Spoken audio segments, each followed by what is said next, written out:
Hello,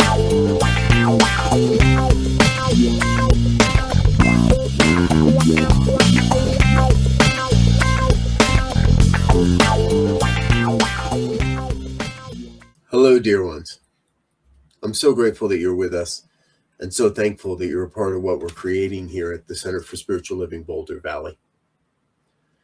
This is our talk for March 2026, and it may be a little different than what you're anticipating. Now, I had a full slideshow and some great quotes and, well, some really insightful thoughts to share with you today. However, when I created that video, it just didn't land. It didn't seem right. It felt out of place. And so I'd like to spend some time sharing with you some different ideas. And I'd like to start with a quote that I wrote, something that I used in a previous talk. And so if you've heard this before, please forgive me. And if it's new, I invite you to join into something deeper with me today. Every great becoming begins as a quiet what if, arising in the deeper chambers of consciousness. I'll share that again. Every great becoming begins as a quiet what if, arising in the deeper chambers of consciousness. The current format here at Center for Spiritual Living Boulder Valley arose from a quiet what if. What if we provided one talk, pre-recorded, so that you can watch this at whatever time you want to watch it? And that perhaps you'll be able to take this talk into your everyday conversations. Perhaps you'll be able to connect with others throughout our community around something, anything, any part of what I get to share with you here today.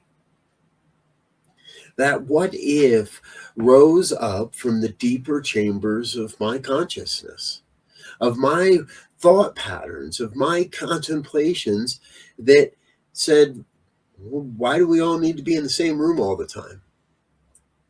Why does it all have to be live all the time? What if we take time to really sit with what's happening in our lives and contemplate, how does this serve the greater becoming of our community? Now, many of you have heard me speak many times about the visioning process and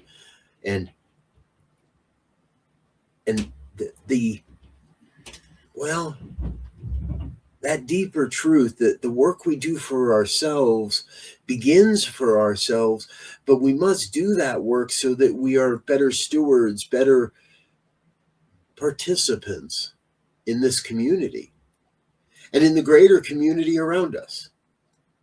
When we're out at the supermarket or getting gas for our vehicles, what if we bring a deeper consciousness of our oneness to everything we do?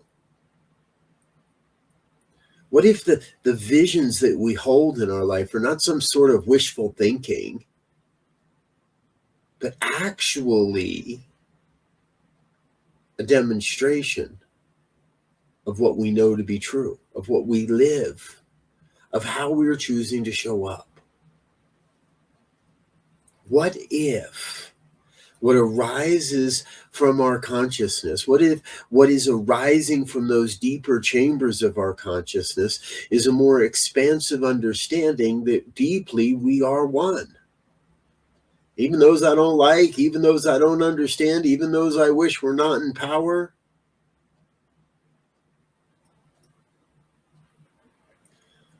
This month of March, well, it started with some grave and deep concerns for the direction that humanity is taking right now. This month of March which is normally here in Colorado this month where we start to consider, well, what am I going to plant for the garden this year, and when's the last snowfall going to happen so I can consider what I'm going to plant, and maybe I get started planting indoors, and I was out on my walk this afternoon and we saw crocuses popping up. Normally that happens and there's still a little snow on the ground. There's no snow on the ground this year. This month of March, I believe, is going to be a great opportunity for us to consider, what vision do I want to loose into the world? What vision do I want to plant into the fertile soil that is human consciousness? So I invite us to remember that new thought, by its very nature, it teaches us that consciousness precedes form. What we think about, we bring about. Change your thinking, change your life. And in The Science of Mind, Dr. Ernest Holmes, the founder of this great philosophy, well, he would say it this way, that there is one self-existent cause that is forever taking on form and abandoning that form in order to take on new form. One self-existent cause. Well, that's you and me, people.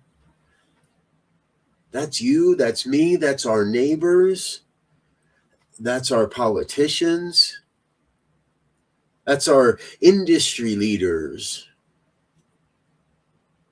and our soldiers. Each one bringing a state of consciousness to this thing we call life. Now, I have a firm belief that some of those people are bringing a consciousness of greed, are bringing a consciousness that says it is me over everyone else, my way or the highway. And the collective consciousness of America is outpicturing itself this weekend as aggression. And in some ways as celebration for the violence and the aggression. Now, I know that's really not anyone watching this video, because we're peace-loving people, right? I've heard good religious scientists tell me they can't wait until that man just dies. I can't wait until that man is awakened to the truth of who he really is and feels the healing vibration of love. We must, now more than ever, we must be the consciousness of plenty. We must be the consciousness that says there is more than enough in the world. I know that right now there are more than enough empty homes across the United States that we could give a home to everyone that is without a home across this country. And there would still be a surplus. I believe there is more than enough food to feed everyone, so that no one goes hungry and no one needs to go without so that their children may eat. I envision a world where borders are irrelevant. I envision a world where people are celebrated because they're alive, not vilified for speaking the truth of how they feel about themselves. I look at what's happening in our country, in Tennessee and in Kansas and in other places where lawmakers are enacting laws that cause separation rather than oneness, that are creating a deeper sense of right and wrong, of you against them, and again them against me, and me against against. I'm asking you today to ask yourself, what do I stand for? Now, there's been a lot of talk this past few weeks in spiritual circles all over the place about what's right and wrong, about where we stand for principle, and where do we stand against individuals and their behaviors. I have a deep, deep honor to serve the affiliated New Thought Network. And in that, I'm part of a committee that gets to look at what's going on in the world, and we get to look at how Anton, the affiliated New Thought Network, how we respond to those things, and not just in consciousness, but in form. And that form takes what most people would call a position statement. And in our newsletter this week, we've released a position statement. That position statement shares not what we're against, but what we believe in and what we stand for. I have been debating whether to read this to you directly tonight or not. And it feels like, yeah, this is something that needs to happen. We need to have this opportunity to be together and to really consider the principles and the practices that we stand upon. So I would like to read this to you tonight. It's it's a statement of love, I believe. And I believe it's a statement that helps us to understand how New Thought can be a source for good rather than a source of hatred. We titled it A Call to Accountability. And this is how it reads. In recent weeks, public conversation within the spiritual and wellness landscape have intensified around questions of ethical conduct, power dynamics, and accountability. The affiliated New Thought Network is not an investigative body, nor do we have jurisdiction to adjudicate allegations involving individuals outside our governance structure. We believe in fair process and appropriate channels for accountability. However, this moment calls for clarity.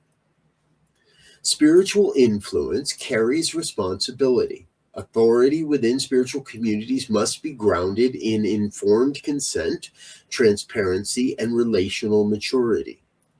When harm occurs in spiritual contexts, it cannot be minimized, reframed, or explained away through metaphysical language. We explicitly reject spiritual bypass as a response to harm. We affirm that ethical leadership is not optional within New Thought communities. It is foundational.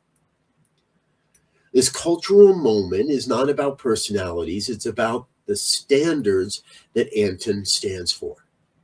They include ethical leadership rooted in consent and accountability and integrity, transparent governance, and clearly articulated behavioral expectations, thoughtful vetting of the individuals, materials, and partnerships we platform or promote, communities where safety and integrity matters more than charisma. We maintain a published sexual misconduct policy outlining behavior standards and reporting processes within our organization. Those can be found on our website. We are also hosting a free educational workshop on sexual harassment awareness and prevention to equip leaders and communities with practical tools for accountability, prevention, and trauma-informed response. These commitments reflect who we are and who we intend to be as a network. Spiritual philosophy is not a shield from accountability, it is a call to it. And if you're sitting there wondering, well, why would they need to make this statement now? There have been accusations against one of the most well-known spiritual figures of our time. And we're not going to name this person now. And we didn't name this person in this statement because we don't want to stand against anything. Ernest Holmes was clear when he wrote, "Give me 1,000 people that it stands for something and against nothing." I believe we're well beyond 1,000 people. But I believe that the number of people that have chosen to stand against the good, against free speech, the people that have chosen to stand against an individual's decisions and autonomy for their body temple, has grown far beyond what just 1,000 new thoughters can counteract. Now more than ever, I believe it is imperative that we as spiritual people stand in alignment with the truth that we know. There is one God. There is one God. That one God is perfect, whole, complete, nothing missing, nothing absent. And that one God is expressing itself as your life, as my life, as all of life. Even those that I don't get or I don't understand, and even those I don't like. I come back to a phrase that I use often. Deeply, we are one. Deeply, we are one. Even those that didn't vote like I did. Even those that are going to assume and shout from the rooftops that I'm crazy, or who do you think you are, or you have no right, or this isn't right, or this isn't the way it is. Folks, we're living in an age where it is what it is. And I believe we're being called to come to a deeper sense, a deeper vision of loving what is, so that we may speak our truth from a place not of accusation or defense, but a place of that centeredness that says, here is love, and here too you shall find love. We've been having conversations about growing the Center for Spiritual Living Boulder Valley, how we grow this community, or perhaps not. How we come to recognize, and I invite us to consider that we are absolutely perfect just as we are. Not about how many people are showing up or how many dollars are in the bank account. What matters more than anything is that each of us individually is developing a capacity to love more deeply, to love more richly, to love more expansively than ever before. Not just, and not just that, that touchy-feely, oh, I love you. No. A deep, deep sense of reverence and love for what is. For our neighbors. For the people down the street. No matter what flag they're flying. Or what sign they have in their lawn. Even if they have billboards proclaiming their hate, we must meet them with love. I forget exactly where in the book, The Journey of Awakening by Ram Dass, he shares an idea that when they throw arrows, we throw back hearts. When we throw hearts, we're throwing love. And love is the causative power that overcomes it all. So when someone throws arrows, when someone hates upon you, or attacks a post that you make online, or suggests that you ain't got it all together, or you don't know what you're talking about, meet that with love. Maybe you do it to yourself. I know there are times when I question myself, when I think I'm not good enough, or what am I doing, or why is this? And I meet that with love. Bring back the love.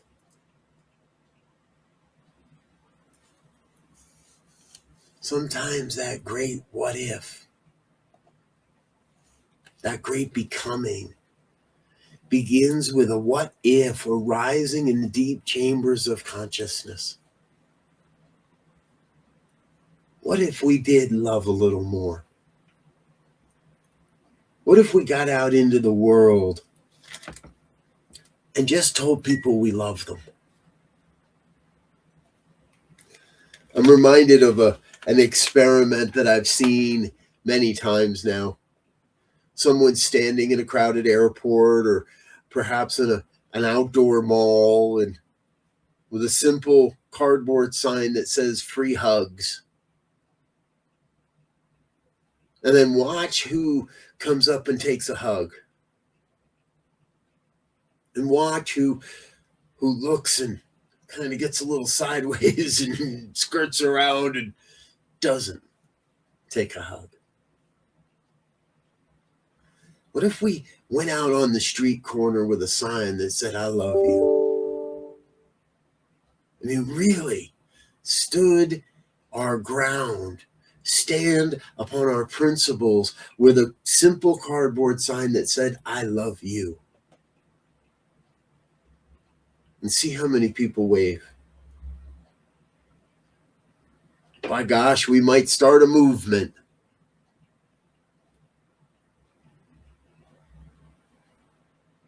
Think about it. Think about 5 or 10 people standing around 16th Street Mall in Denver, or on the Pearl Street Mall in Boulder, with simple signs that just said, I love you. Nothing more. No agenda. Nothing that we're standing against, but a stand for love.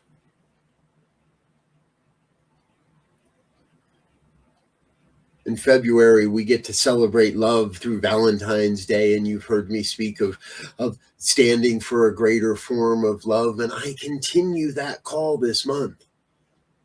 I invite you to make a stand for love,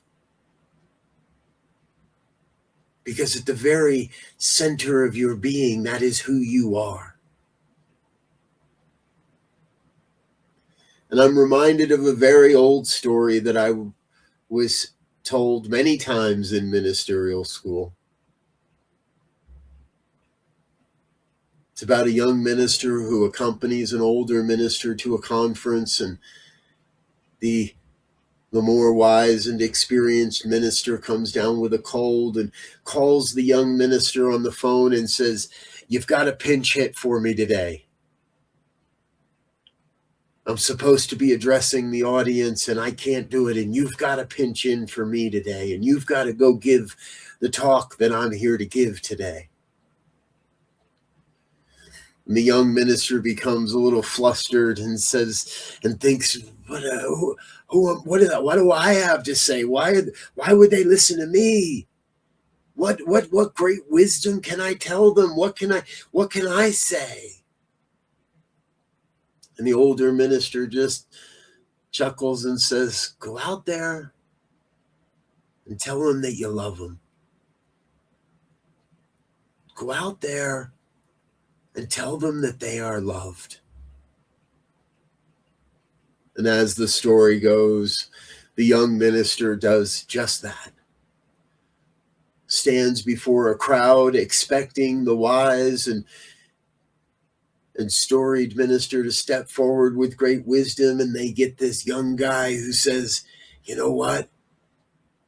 I love you, and you are loved.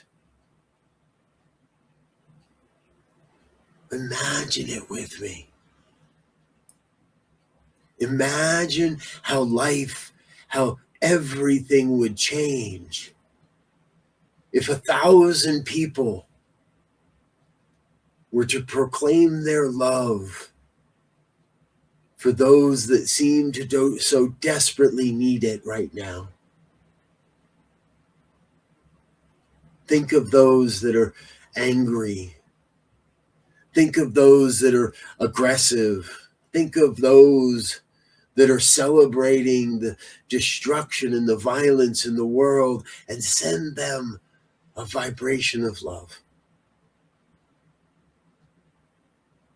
And I know there are some old-time metaphysicians that say, I can't send anybody love. Love is just there, and they have to awaken to it, and I can't send them love. And to that I say, let's have a new thought. Let's have a new thought. Because to me, the sweetest words I have ever heard are, I love you. Not the I love you that I get from my wife. Not the I love you that I get from my kids. But when a colleague, a friend, or a stranger says, I love you. I love who you are, and I love how you show up, and I love what you're doing. I love you. So today, that is my invitation.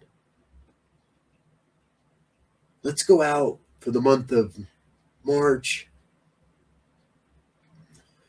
and let's plant seeds of love. Let's be love. Let's be the vibration of unbridled love in the world. Let's tell those people we don't understand, I love you. Let's tell those people who voted different than we did, I love you. Let's tell those people I don't even like, I love you. Because love is the guiding principle. And what I know is the more we love, the more we are loved in return. I love you.